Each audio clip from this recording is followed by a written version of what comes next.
मंदिराची एकदम छान फुलांनी सजावट केली, किती सुंदर ही सजावट केलेली दिसते।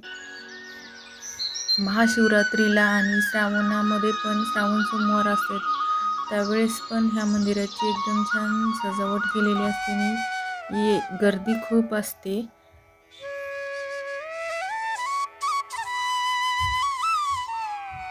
तर आता आम्ही मंदिरामध्ये आलोय आणि मंदिरामध्ये तर किती सुंदर अशी सजावट केलेली, फुलांच्या माळा लावून त्यांनी छान हेच ते महादेवाचे शिवलिंग जे स्वयंभू आहे आणि उगम पावलेले आहे असे म्हणतात।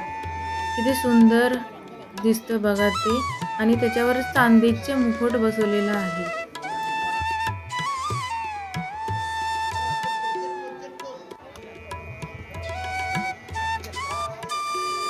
विठ्ठल रखुमाईचं मंदिर, अशी छोटी छोटी मंदिरे आहेत आणि नंतर फुलांची झाडे, बेलाचे झाड आणि मोठी मोठी झाडे पण आहेत तिथे। तर असं निसर्गरम्य वातावरण खूप छान वाटतं। नंतर सगळ्या देवांचं दर्शन झाल्यानंतर आम्ही प्रसाद घेतला।